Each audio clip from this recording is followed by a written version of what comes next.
এখন আর লইট্টা ফ্রাই খাওয়ার জন্য কক্সবাজার যাওয়া লাগবে না, কারণ আমি নাফি নিয়ে এসেছি কক্সবাজারের স্টাইলে ক্রিস্পি লইট্টা ফ্রাই রেসিপি, যেটা আপনারা বাসায় বসে বানিয়ে ফেলতে পারবেন খুব সহজে। কথা না বাড়িয়ে চলুন শুরু করা যাক। প্রথমে নিয়ে নিলাম কয়েক পিস লইট্টা মাছ। এবার আপনাদের একটা টেকনিক দেখাবো যে কিভাবে আমি মাছ না ভেঙে মাঝখান থেকে কাঁটাটা কেটে নিয়েছি। যদি আমার ভিডিওটি মনোযোগ দিয়ে দেখে থাকেন তাহলে আশা করছি আপনারাও পারবেন। এই যে মাছের ঠিক এই জায়গাটায় কাট করবেন, তাহলেই অনেকটা ইজি হয়ে যাবে। কাটা শেষে মাছগুলো একটু ধুয়ে নিলাম। এবার একটা কিচেন টাওয়াল দিয়ে একটু মুছে পানিটা সরিয়ে নিব। ড্রাই করে নিয়ে নিলাম প্লেটে। এবার একে একে মশলা দিব। কিছুটা হলুদ গুঁড়ো ছিটিয়ে দিলাম, ঝাল ঝাল করার জন্য মরিচ গুঁড়ো দিয়ে দিব, স্বাদ মতো লবণ। লবণটা একটু কম দিবেন। এবার দিব কিছুটা গরম মশলা। এখন সামান্য পরিমাণে রসুন বাটা এবং জিরা বাটা আঙুলে নিয়ে আলতো হাতে মাখিয়ে নিব। মাছ যেন না ভেঙে যায় তাই আমি এভাবে মাখছি। এতে মশলাও মিশবে আর মাছও ভাঙবে না।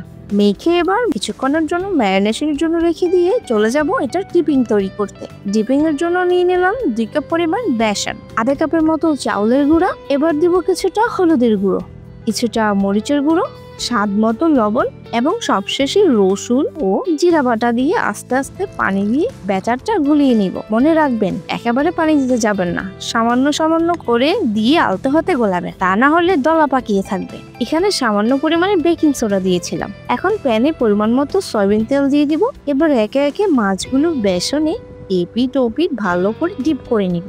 অবশ্যই এই কাজটা সাবধানে করতে হবে, তা না হলে মাছগুলো ভেঙে যাওয়ার সম্ভাবনা থাকতে পারে। এবার বিসমিল্লাহ বলে একে একে তেলে দিয়ে দিলাম। এদিকে আমি উপরে একটু তেল ছিটিয়ে দিচ্ছিলাম যাতে এই পিঠটা একটু হয়ে আসে। এই তো এক পিঠ হয়ে এসেছে। এবার উল্টিয়ে দিব। কি সুন্দর কালার এসেছে মাশাআল্লাহ। এদিকে আরো এক পিস দিয়ে দিলাম। এই তো আমাদের লইট্টা ফ্রাই হয়ে গেছে। সুন্দর একটি গোল্ডেন ব্রাউন কালার এসেছে। এবার প্লেটে উঠিয়ে নিব। এত সুন্দর লোভনীয় একটা স্মেল আসছিল। কি আপনাদেরও দেখে লোভ লাগছে? তাহলে দেরি কিসে? আজকে আমার রেসিপি দেখে বাসায় বানিয়ে নিন এবং মজা করে খান। এটা সাউন্ডটা শুনেন। উপরে ক্রিস্পিনেস আর ভিতরে জুসি অ্যান্ড টেন্ডার জোস একটা টেস্ট ছিল। তো আশা করছি আজকের রেসিপিটি আপনাদের ভালো লেগেছে। সবাই অবশ্যই বাসায় ট্রাই করবেন এবং আমার সাথে রিভিউ শেয়ার করবেন। সবাই ভালো থাকবেন, বেশি করে খাবেন। আল্লাহ হাফেজ এভরিওয়ান।